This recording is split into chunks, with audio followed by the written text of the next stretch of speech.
ओम शांति। अव्यक्त मुरली सीरीज़ में आज की मुरली है 20 अगस्त 71 की। मुरली का हेडलाइन सबसे श्रेष्ठ तख्त और ताज। आज यह भट्टी का ग्रुप डबल भट्टी करने लिए आए हुए हैं। डबल भट्टी कौन सी है? डबल भट्टी के रहस्य को समझते हो? मधुबन तो है ही भट्टी, लेकिन मधुबन भट्टी के अंदर भी विशेष कौन सी भट्टी में अपने रहे हुए संस्कारों को भस्म करने लिए आए हैं? तो डबल भट्टी का फोर्स भी बढ़ता है ना, क्योंकि कोर्स मिलता है, एक तो जनरल, दूसरा पर्सनल। डबल कोर्स होने कारण डबल फोर्स भी बढ़ता है। तो जैसे डबल फोर्स बढ़ता है, वैसे ही सदा अपने को डबल ताजधारी समझकर चलते रहे, तो यह डबल कोर्स सदैव फोर्स में रहे। डबल ताज कौन सा है? अभी डबल ताजधारी हो कि भविष्य में बनेंगे? अभी डबल ताज कौन सा है? एक है लाइट अर्थात प्योरिटी की निशानी का, और दूसरा है जो संगम युग पर सर्व प्राप्तियाँ होती है, जिस शक्ति द्वारा ही जिम्मेवारी को धारण कर सकते हैं। तो लाइट का क्राउन भी और माइट का भी है, प्योरिटी का भी और पावर का भी। यह डबल ताज निरंतर धारण करने वाले। तो बताओ, डबल फोर्स सदा कायम नहीं रहेगा? दोनों की आवश्यकता है, और दोनों सदा कायम रहने से सदा शक्तिशाली स्वरूप दिखाई देंगे। सर्विस में सफलता प्राप्त करने लिए भी यह दो ताज आवश्यक है। फिर जितना जितना नंबरवार हरेक ने धारण किए हैं, उस प्रमाण स्वरूप में सफलता व अपने पुरुषार्थ में सफलता पाते जा रहे हैं। तो डबल ताज भी चाहिए और डबल तख्त भी चाहिए। डबल तख्त कौन सा है? हर एक ने अपना अपना रिस्पॉन्स किया। एक तो बाप दादा के दिल रूपी तख्त नशीन होना है। सभी से श्रेष्ठ तख्त तो बाप दादा के दिल तख्त नशीन बनना ही है। साथ साथ इस तख्त पर बैठने के लिए भी अचल अडोल एकरस स्थिति का तख्त चाहिए। अगर इस स्थिति के तख्त पर स्थित नहीं हो पाते, तो बाप दादा के दिल रूपी तख्त पर भी स्थित नहीं हो सकते हैं। इसलिए यह अचल अडोल एकरस स्थिति का तख्त बहुत आवश्यक है। इस तख्त से बार बार डगमग हो जाते हैं। इसलिए अपने अकाल तख्त नशीन ना बनने के कारण इस एकरस स्थिति के तख्त पर भी स्थित नहीं हो सकते। तो अपने इस भ्रुकुटी के तख्त पर अकाल मूर्त बन स्थित होंगे, तो एक रस स्थिति के तख्त पर और बाप दादा के दिल तख्त पर विराजमान हो सकेंगे। तो डबल ताजधारी भी हो, डबल तख्त नशीन भी हो, और जो नॉलेज मिल रही है वो नॉलेज भी मुख्य दो बातों की है। वो कौन सी है? नॉलेज भी मुख्य दो बातों की मिलती है ना, अल्फ और बे कहो, व रचयिता और रचना कहो। रचना में पूरी नॉलेज आ जाती है, तो रचयिता और रचना, इन दोनों मुख्य बातों में अगर नॉलेजफुल है तो पावरफुल भी बन सकते हैं। अगर कोई रचना की नॉलेज में पूरा नॉलेजफुल नहीं है, कमज़ोर है, तो स्थिति डगमग होती है। रचना की भी पूरी नॉलेज को जानना है। जानना सिर्फ सुनने को नहीं कहते। जानना अर्थात मानना और चलना, इसको कहते हैं नॉलेजफुल।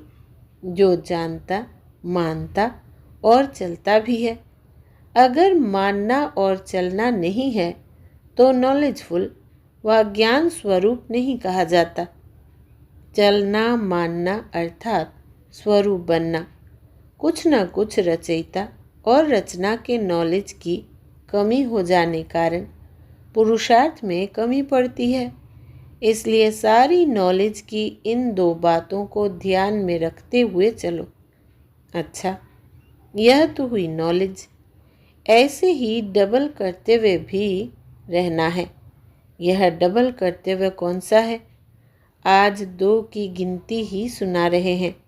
2 करते हुए बताओ। सारे दिन में डबल करते हुए आपका चलता रहता है। मुख्य कर्तव्य है ही विनाश और स्थापना का। कुछ विनाश करना है और कुछ रचना रचनी है। रचना सभी प्रकार की रचते हो। एक तो सर्विस द्वारा अपनी राजधानी की रचना कर रहे हो और दूसरी करनी है बुद्धि में शुद्ध संकल्पों की रचना और व्यर्थ संकल्पों व विकल्पों के विनाश की विधि भी आप लोग समझ गए हो। रचना मनसा द्वारा भी और वाणी द्वारा भी दोनों प्रकार की रचना रचते हो। इसी प्रकार डबल करते हुए करते हो। इसी कार्य में सारा दिन बिजी रहे तो बताओ एक रस स्थिति नहीं हो सकती। एक रस स्थिति नहीं रहती। उसका कारण रचना रचने नहीं आती व विनाश करना नहीं आता। दोनों कर्तव्य में कमी होने कारण एक रस स्थिति ठहर नहीं सकती। इसलिए डबल कर्तव्य में रहना है। यह डबल कर्तव्य भी तब कर सकेंगे जब पोजीशन में रहेंगे। डबल पोजीशन कौन सा है? इस समय का पूछ रहे हैं। डीटी अर्थात देवत्व से इस समय का गॉडली पोजीशन हाईएस्ट है। तो एक यह पोजीशन है कि गॉडली चिल्ड्रन है, ब्रह्मा कुमार कुमारियाँ भी है। यह हुआ साकारी पोजीशन। और दूसरा है निराकारी पोजीशन। हम सभी आत्माओं से हीरो पाठधारी आत्माएं श्रेष्ठ आत्माएं हैं। और दूसरा पोजीशन है ईश्वरीय संतान ब्रह्मा कुमार कुमारीपन का। यह दोनों पोजीशन स्मृति में रहे तो कर्म और संकल्प दोनों ही श्रेष्ठ हो जाएंगे। श्रेष्ठ आत्मा अथवा हीरो अपने को समझने से ऐसा कोई व्यवहार नहीं करेंगे जो ईश्वरीय मर्यादाओं के व ब्राह्मण कुल की मर्यादा के विपरीत हो। इसलिए यह दोनों पोजीशन स्मृति में होंगी तो माया की ओपोजिशन खत्म हो जाएगी। इसलिए डबल पोजीशन भी सदैव स्मृति में रखो। अच्छा, डबल निशाना कौन सा है? जो डबल नशा होगा वही डबल निशाना होगा। एक है निराकारी निशाना। सदैव अपने को निराकारी देश के निवासी समझना और निराकारी स्थिति में स्थित रहना। साकार में रहते हुए अपने को निराकारी समझकर चलना एक सोल कॉन्शियस व आत्म अभिमानी बनने का निशाना। और दूसरा निर्विकारी स्टेज, जिसमें मनसा की भी निर्विकारीपन की स्टेज बनानी पड़ती है। तो एक है निराकारी निशाना और दूसरा है साकारी। तो निराकारी और निर्विकारी यह है 2 निशानी। सारा दिन पुरुषार्थ योगी और पवित्र बनने का करते हो ना। जब तक पूरी रीति आत्म अभिमानी ना बने हैं तो निर्विकारी भी नहीं बन सकते। तो निर्विकारीपन का निशाना और निराकारीपन का निशाना, जिसको फरिश्ता कहो, कर्मातीत स्टेज कहो। लेकिन फरिश्ता भी तब बनेंगे जब कोई भी इम्प्योरिटी अर्थात 5 तत्वों की आकर्षण आकर्षित नहीं करेगी। ज़रा भी मनसा संकल्प भी इम्प्योर अर्थात अपवित्रता का ना हो, तब फरिश्तेपन की निशानी में टिक सकेंगे। तो यह डबल निशाना भी सदैव स्मृति में रखना। और डबल प्राप्ति कौन सी है? अतीन्द्रिय सुख की प्राप्ति। उसमें शांति और खुशी समाई हुई है। यह हुआ संगम युग का वर्षा। अभी जो प्राप्ति है वो फिर कभी भी प्राप्त नहीं हो सकती। तो डबल प्राप्ति है बाप और वर्षा। बाप की प्राप्ति भी सारे कल्प में नहीं कर सकते, और बाप द्वारा अभी जो वर्षा मिलता है वो भी सारे कल्प के अंदर अभी ही मिलता है, फिर कभी भी नहीं मिलेगा। इस समय की प्राप्ति अतीन्द्रिय सुख और फुल नॉलेज फिर कभी भी नहीं मिल सकती। तो दो शब्दों में डबल प्राप्ति बाप और वर्षा। इसमें नॉलेज भी आ जाती है तो अतीन्द्रिय सुख भी आ जाता और रूहानी खुशी भी आ जाती, रूहानी शक्ति भी आ जाती है। तो यह है डबल प्राप्ति। समझा? यह सभी दो दो बातें धारण तब कर सकेंगे जब अपने को भी कंबाइंड समझेंगे, एक बाप और दूसरा मैं। कंबाइंड समझने से यह सभी दो दो बातें सहज धारण हो सकती है। भट्ठी में आए हो ना, तो यह सभी जो दो दो बातें हैं सुनाई हैं वो अच्छी तरह से स्मृति स्वरूप भट्ठी से बनकर जाना। सिर्फ सुनकर नहीं जाना, सुना तो बहुत है। सुनना अर्थात मानना और चलना अर्थात स्वरूप बनना। तो ज्ञानी हो लेकिन ज्ञान स्वरूप बनकर जाना, योगी हो लेकिन योग युक्त युक्ति युक्त बनकर जाना, तपस्वी कुमार हो लेकिन त्याग मूर्त भी बन जाना। त्याग मूर्त के बिना तपस्वी मूर्त बन नहीं सकते। तो तपस्वी हो लेकिन साथ साथ त्याग मूर्त भी बनना है। ब्रह्मा कुमार हो लेकिन ब्रह्मा कुमार व ब्राह्मणों के कुल की मर्यादाओं को जानकर मर्यादा पुरुषोत्तम बनकर जाना। ऐसे मर्यादा पुरुषोत्तम बनो जो आपके एक एक संकल्प वायुमंडल पर प्रभाव डाले। ऐसे पावरफुल बनकर जाना। पावर है लेकिन पावरफुल बनकर जाना। जो फुल होता है वो कभी फेल नहीं होता। फुल की निशानी है, एक तो फील नहीं करेंगे, दूसरा फेल नहीं होंगे और फला नहीं होंगे। तो फूल बनकर जाना। इसीलिए भट्ठी में आए हो। क्या सीखना है? बहुत पाठ पढ़ा। इतना पाठ प्रैक्टिकल में पढ़कर जाना। पाठ ऐसा पक्का करना जो प्रैक्टिकल एक्टिविटी पाठ बन जाए। एक पाठ होता है मुख से पढ़ना, एक होता है सिखलाना। मुख से पढ़ाया जाता है, एक्ट से सिखाया जाता है। तो हर चलन एक एक पाठ हो। जैसे पाठ पढ़ने से उन्नति को पाते हैं ना, इस रीति से आप सभी की एक एक एक्ट ऐसा पाठ सभी को पढ़ाए व सिखलाए जो उन्नति को पाते जाए। पढ़ना भी है और पढ़ाना भी है। सप्ताह का कोर्स तो सभी ने कर लिया है ना। साप्ताहिक कोर्स जो किया है वो फोर्सफुल किया है या सिर्फ कोर्स किया है? कोर्स का अर्थ ही है अपने में फोर्स भरना। अगर फोर्स नहीं भरा तो कोर्स भी क्या किया? निर्बल आत्मा से शक्तिशाली आत्मा बनने के लिए कोर्स कराया जाता है। तो अगर कोर्स का फोर्स नहीं है तो वो कोर्स हुआ? तो अभी फोर्सफुल कोर्स करने लिए आए हो ना। डबल तिलकधारी भी बनना है। डबल तिलक कौन सा है? रोज़ अपना तिलक देखते हो।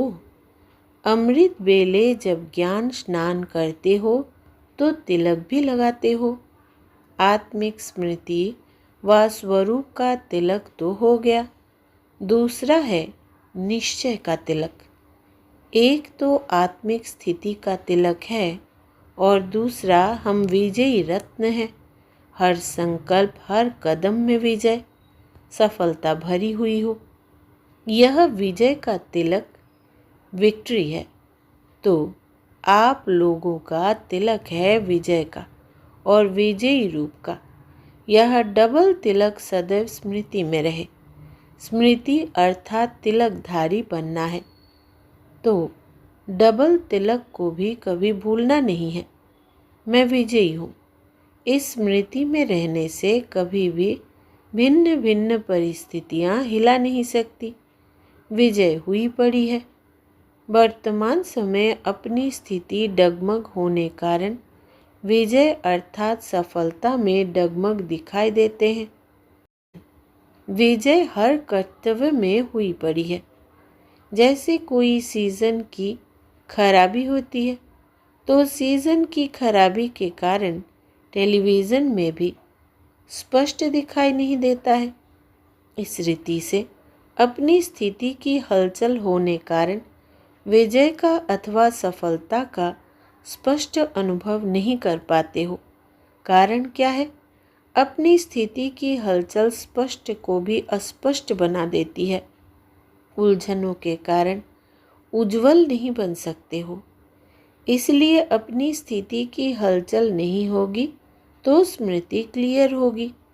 वो होती है सीजन क्लियर, यह है स्मृति क्लियर। अगर स्मृति क्लियर है तो सफलता भी क्लियर रूप में दिखाई देगी। अगर स्मृति क्लियर नहीं व अपने ऊपर पूरी केयर नहीं, केयरफुल कम होने कारण रिजल्ट भी फुल नहीं दिखाई देती। जितना अपने ऊपर केयर रखते हो उतना क्लियर होते हो और इतना ही सफलता अपने पुरुषार्थ में व सर्विस में स्पष्ट और समीप दिखाई देगी। नहीं तो न स्पष्ट दिखाई देती है न समीप दिखाई देती है। टेलीविज़न में दूर का दृश्य समीप और स्पष्ट भी होता है ना। इस रीति से एकरस स्थिति होने कारण, केयरफुल और क्लियर होने कारण सफलता समीप और स्पष्ट दिखाई देगी। समझा? अगर दोनों से एक की भी कमी होगी तो सफलता अनुभव नहीं करेंगे, फिर उलझेंगे। फिर कमज़ोरी की भाषा होती है कि क्या करे, यह कैसे होगा, यह भाषा हो जाती है। इसलिए दोनों ही बातें धारण करके जाएंगे तो सफलता मूर्त बन जाएंगे। सफलता इतनी समीप आएगी जैसे गले में माला कितनी समीप आ जाती है, तो सफलता भी गले की माला बन जाएगी। अच्छा, पूरी मुरली में से विशेष बात, रचयिता और रचना इन दोनों मुख्य बातों में अगर नॉलेजफुल है तो पावरफुल भी बन सकते हैं।